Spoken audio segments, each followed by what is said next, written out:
Today, on Be Something Wonderful, following your bliss, how to live your wish fulfilled. I am your host, Tom Kieran, and this is the Be Something Wonderful studio of higher consciousness, where we help you level up and become the best version of yourself. Creators, welcome back. We got a lot to unpack today, and I want to start with a video from yesterday. I talked about the Bible as being the greatest metaphysical document or book ever written. And then one of you wrote, of course, on the channel saying, Tom, how come you're asserting the superiority of the Bible over other texts, such as the Quran or the Vedas?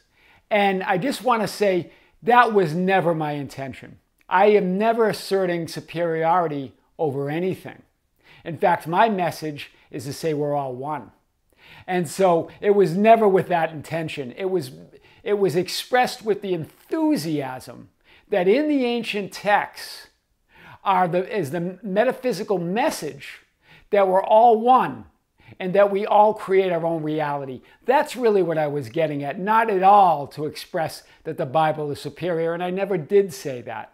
I just expressed it using a superlative that I felt inside. And although I am familiar with the teachings of the Vedas and the Quran, it was never with that intention. And I'm definitely not as familiar with those texts as I am as the Bible. But having said all of that, and of course there's the Lost Gospel of Thomas, there's no competition here.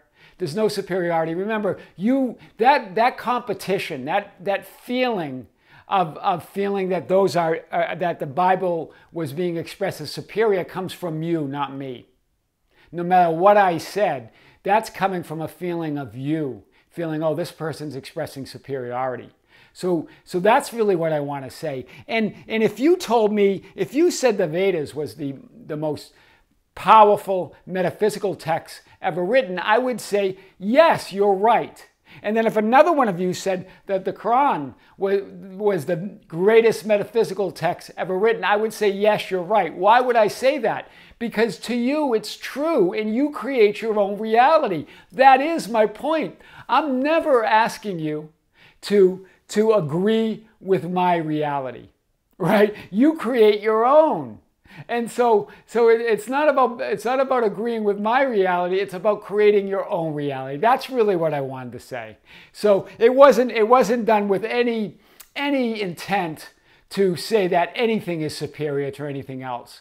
In fact, that is a thought of duality. And we are here in duality to create our own reality. So we will create things that we believe are superior and not superior. But do that with the knowing that there is nothing superior. There's only love, and we're all that. Okay? That's the first thing I want to say. The second thing I was going back and forth with one of you that relates to this in terms of enlightenment. And one of you said, Tom, what about this teacher? And there's another one that teaches enlightenment. And I believe, I've been spending 30 or 40 years really trying to understand this and search for enlightenment and on my journey. And I just want to say, guys, that remember, your soul is perfectly enlightened, is a perfect multidimensional being, perfect in every way, pure light, and didn't come here to search for enlightenment. You came here to experience what it's like to be a supreme being. And how do you do that? By experiencing what it's not. The duality, right? So how boring for your soul would that be to spend all of the 3D existence searching for what it already is? It came enlightened. You came here perfectly enlightened, a perfect being, to mix it up in 3D reality, to experience what it's like not to be enlightened. Right? And another one of you said, well, I believe that we're here to learn lessons and that astrology points to the lessons, that we keep repeating the same cycles or lessons until we learn them. And Tom, what do you think about that? I don't believe we're here to learn lessons. We're here to invoke our creativity, our creative powers that were God-given. Where we were created in the image of that one love, of that one power of God. to invoke our creative powers here. And so, but what I want to say, if you believe in astrology, if you believe that there's lessons to learn, then that's your reality, and that's okay. You can create you can create a lifetime of learning lessons over and over again. That's okay. There's no wrong here, right? There's nothing. You can't get it wrong, right? But remember, astrology, the universe, the 3D world, everything comes from within you. There is no objective reality. Astrology doesn't exist outside of you. So how could there be some outside power, some outside force, some outside organization that's saying that you're here to learn lessons and here are the lessons you're supposed to learn? Where could those lessons be coming from? They can come from nowhere but you, because you create it all. That's really, guys, what I wanted to say today, right? Because if we start thinking that astrology is trying to tell us something and other things, we're starting to believe that there's something outside of us telling us that we have to learn lessons or that we have to do this. It's you as a soul, right? And if you want to call them lessons, that's okay. They could be interpreted as lessons. That's right too. You're right. Or maybe we're here just to follow our bliss, as Joseph Campbell said. Right? Or Bashar said to follow your excitement. Right? Well, maybe like Dr. or Neil Donald Walsh, Conversations with God, said the purpose of life is to create yourself anew in the next greatest version of the greatest vision ever you held about who you are. It is to announce, become, express and fulfill, experiencing and know your true self. Maybe that's why we're here. Right? Our purpose is just to feel this 3D experience, right? What I love about Neil Donald Walsh in the Conversation with God, the way he says it, because it's the way we talk about it, right? Remember, you're a perfect soul here to experience what it's like not to be perfect. In 3D reality, it's a perceptual experience, right? You're really not creating anything. You're creating the perception of the experience. It's an experience through the perception of your 3D senses. Do you get this? So the purpose, like, create yourself anew, the next greatest version. What do you want to be next? In other words, the next identity, a concept. Because your true concept, the only concept, is that you're love. You are pure, positive love. Or as Abraham Hicks says, you're liquid love. Right? That's what you are. And the greatest vision is in your imagination. That's what I like about Neil Donald Walsh. He talks, it ties in with Neville Goddard and the idea of imagination. Your next greatest vision. What vision do you have about who you are? Because the greatest vision is that soul. So if you want to think about it, it could be that you're here to learn lessons, to remember who you are. We are here to remember that we are God's, that we're made in the image of that love, of that God, of that energy, of source energy. We were made in the image of source energy, for sure. We're a manifestation of source energy. And so but we're also endowed with that same creative power as God. So that's why we're here, to announce and become, right? In other words, to claim and assume and be. To express and fulfill, to feel the fulfillment, wish fulfilled, to experience and express it, and to know and feel your true self. That's powerful. That's how I wanted to start today, guys. Because remember, it's never about asserting. There's no competition. This isn't. There's channels where you can argue that, and they like to go back and forth and get in the weeds. But that's not what this channel's about. It's not about getting in the weeds. It's about staying out of the weeds. And remembering who you really are. That's what we're about here. If there are channels where you can, if you want to pick a fight or go and argue that, you can. There's places to do that. But it's not about this. We're about love, and we're about creating within that love whatever you want to be, do, or have, right? But all viewpoints are welcome. And I said that yesterday, and I say that again. It's all good. So let's hit it today. Follow your bliss. This is what Joseph Campbell said. What does that really mean, though? What does that really mean? That means living in the end, living in wish fulfilled. Remember, fulfillment is the beginning, it's the journey, and it's the end. right? If you follow your bliss, you put yourself on a kind of track that has been there all the while, waiting for you. That's Joseph Campbell. That puts you on a track to following your bliss is the quickest way to experience that perfect soul of who you are, right? But remember, you're here to experience what it's not so you can know. So you can know that perfection. That's how you do it, by following your wish fulfilled. Right? Remember, it's fulfillment to fulfillment to fulfillment. It's the journey is that you can't, like Abraham Hicks says, you can't get to a happy ending from an unhappy journey. Right? It's happy the whole way, but it's happy from knowing that peace within, right? Bliss equals source energy equals your real nature. That's who you really are, right? There is an invisible, eternal thread between your individualized consciousness and source. That's bliss. It's knowing that there is a thread that connects you with all of that and that you are that, right? There is no separation, guys. That's why when I make a comment of the greatest, that's just a reality that I'm creating in the moment. But you can create your reality where your favorite metaphysical document is the greatest. That's really why we're here, to create our own realities. Not to convince others of our reality and convince others. It's not to convince others that we're right, because you're right and others are right. It's all what you see as truth is your truth. But then there's the ultimate truth that doesn't change, and that's that pure love.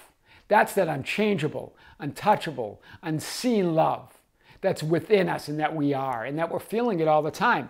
There's an invisible eternal thread between your individualized consciousness and source. And this is and so beyond all pleasure and pain, all good and bad, all trauma and drama, all superior and not superior, of the 3D world of opposites is bliss.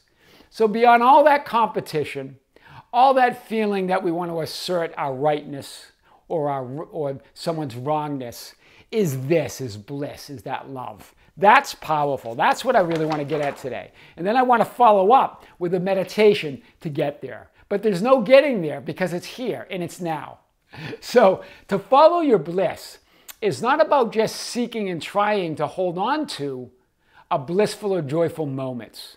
For instance, we have blissful moments in our lives, falling in love maybe for the first time or any time. Right? Achieving success in what you do, getting awards or getting recognition. All of those are blissful moments, but that's not really necessarily following your bliss. That fulfillment's already within you. It's following that unchangeable fulfillment within you. All that's good, and that will be part of the experience, but it's only to experience it, right? And when you're not, to know underneath that is peace and love and that fulfillment of who you are. Even the grief that we go through, even the things that we see that are unwanted, that are not blissful moments, they're all part of it. But underneath the grief, underneath the struggle, underneath the drama and the trauma, and even the joyful and blissful moments, is a peace and bliss that never changes. It's steady, it's who you are, it's eternal. So from the 3D you, the ego or the world you, so right here, joyful moments, falling in love, or the fulfillment of something that you have been desiring. Don't forget that, right? All of that that's all temporal, but it's all part of the journey as well. So from the 3D you, the ego or the world you, you're trying to possess the experience of joy and bliss. That's what this is, right? This is where sometimes you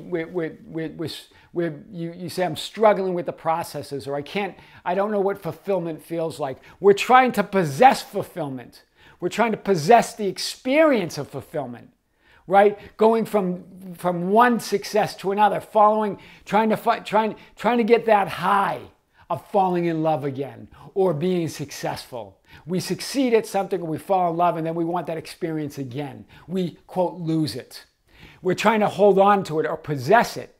What's the difference? The difference from your eternal perspective, from your higher self, is when you rise above it, your real nature emerges. Bliss possesses you. Hear this. right? Bliss, I think it was, I forget the spiritual teacher who mentioned this, but this is powerful. Bliss possesses you. You are bliss. That's your natural state. That's your first nature, right? As Neil Donald Walsh says through God, or God says through Neil Donald Walsh, that's your first nature. Your second nature is to express that bliss in 3D reality, right? Out beyond, and this is what Rumi says, out beyond ideas of wrongdoing and right doing, there's a field, and I'll meet you there. Rumi. So there's a field. What is that field? It's the field of love. It's the field of perfection. It's the field of that peace and that love that never changes. That field is bliss. That's what we mean by following your bliss, right? Such a powerful statement. Okay, Bashar, channeled by Daryl Anchor. Follow your excitement. This is what he says. Follow your excitement. I like it. He's saying the same message.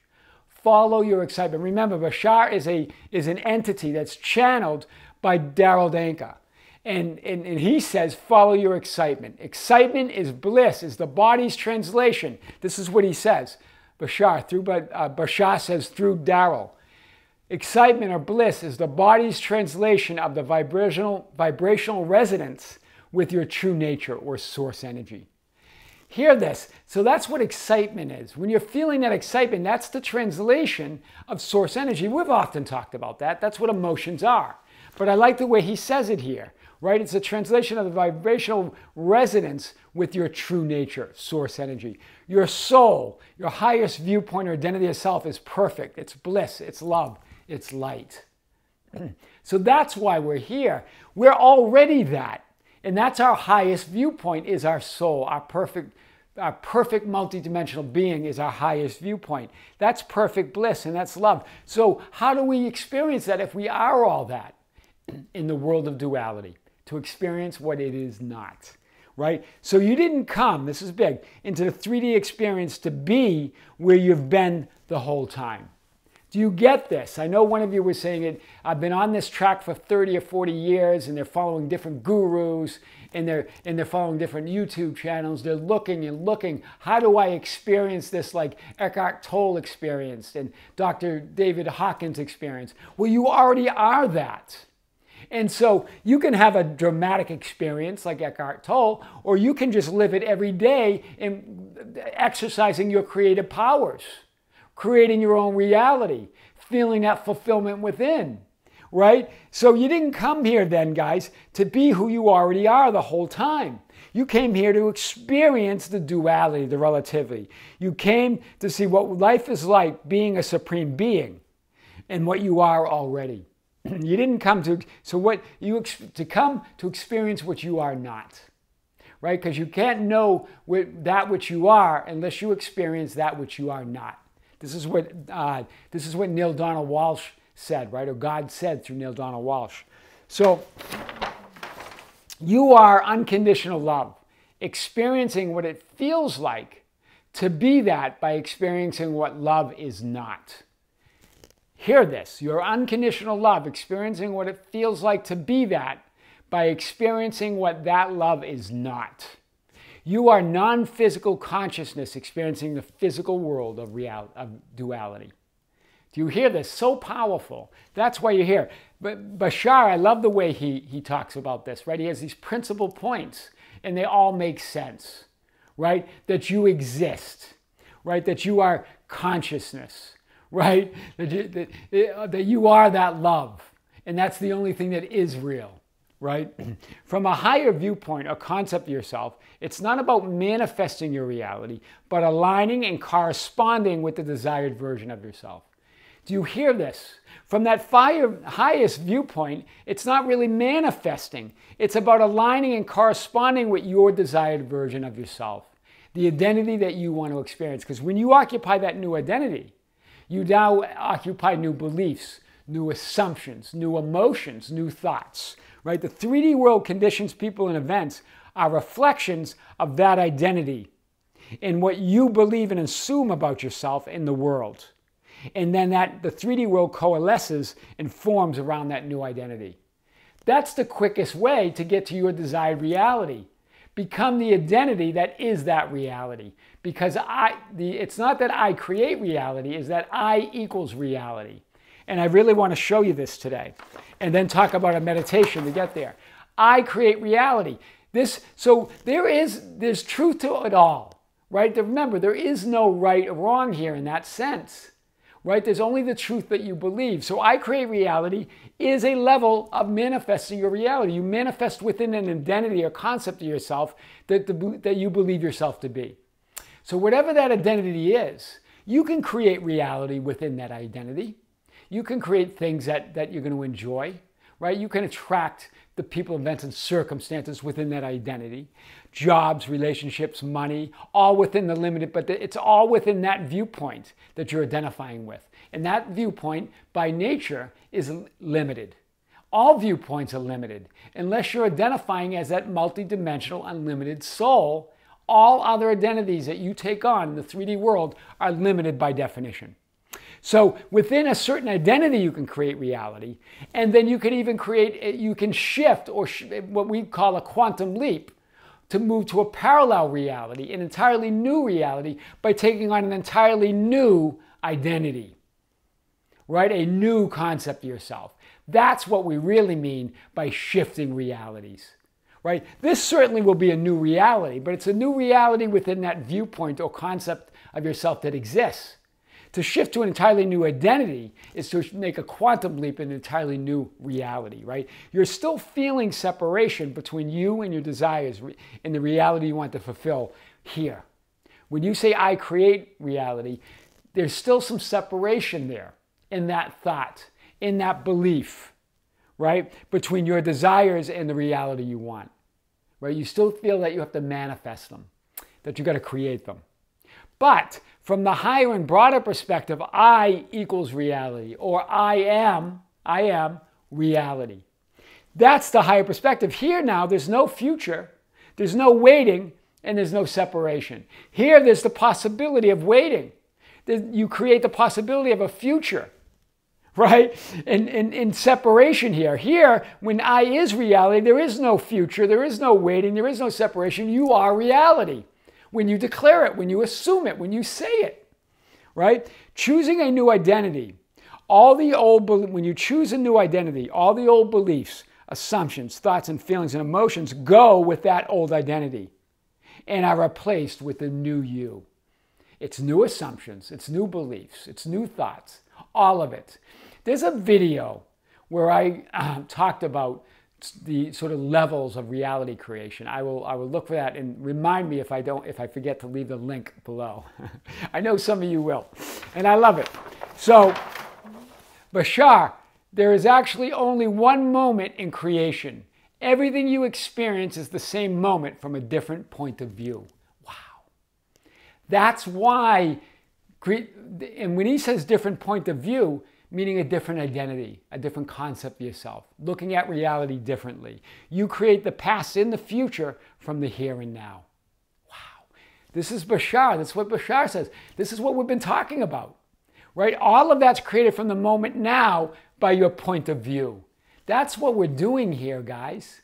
It's all a perceptual experience, right? Just different viewpoints of reality. You're expressing different things. We came here, that's the purpose, right? There's no other real grand purpose other than that, right? We all want to think about these lessons that some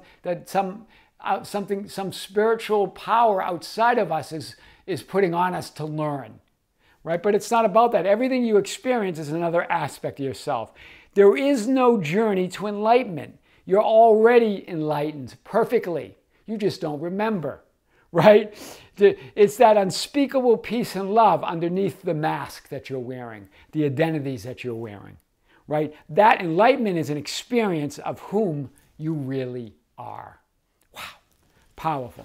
So, your nature, this is what Neale Donald Walsch, God says to Neale Donald Walsch in Conversation with God, is bliss and unconditional love.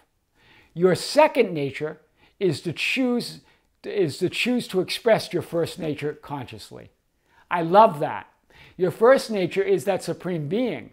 is that perfectly divine and blissful unconditional love. Your second nature, and when you express it, his point was it becomes second nature. As you return to your first nature, that becomes second nature. You start living that bliss. You start living that love. Wow, that's a powerful message. So try this. This is sort of a play of, I love the alpha meditation. And I've talked a lot about the overwhelmment and other ways to condition that meditation. But try it without conditioning it. Just an I am source meditation, right? And then relax, get in the alpha state, right? You can also get in a state akin to sleep. If you're going to bed, do it before you go to bed. Either one, lay back, breathe deeply and naturally. Eyes are closed, right? Create space between your thoughts and your inner reactions to the 3D world. Just let it all be there. Let everything be okay, because it is okay. Do nothing with it. Completely lose the worries and the drama and the trauma of the 3D world. And even the joys. Lose it all, right? Lose it all in this space of nothing. Do nothing but allowing it all to just be okay. Allow it to be or to exist, meaning accept it all as you do this. Then lightly allow yourself to be the awareness behind it all. Just lightly. Remember, you're the I behind it. That's really what I want to get with this meditation. We've talked about this before. I is reality. You are reality. That's what you want to feel here. Not that I create reality. In this meditation is that I am reality. Allow yourself to be the awareness behind all those thoughts, all those reactions, inner reactions to the 3D world. Feel yourself as source. I am source. You can even have that thought and say that to yourself, right? Rest in that natural well-being and fulfillment. That's what we're talking about here, guys. You are already all that. That's all I want to say. And so the ancient texts tell us the secrets of those, right? That we are all one, that we are reality, and that we came here to remember that, to experience what we are. The only way we can experience who we truly are is to experience who we are not. That's why we're here, and that's fun, because there's now no outside force inserting or imposing things on you in your 3D world. You create it all. That is how to follow your bliss, living your wish fulfilled. I am your host, Tom Karen, and this is the Be Something Wonderful studio of higher consciousness, where we help you level up and become the best version of yourself. Don't forget to subscribe, hit the notification button, like and share our videos. That's how we get our message out. You can follow us on Facebook at Be Something Wonderful. We also have a group called the Be Something Wonderful Ambassadors. You can follow us there. And you can follow us on Instagram and Twitter at Tom Karen, or visit our website anytime at tomkaren.com or besomethingwonderful.com. With great love, with great light, and infinite gratitude, this is Tom. See you soon.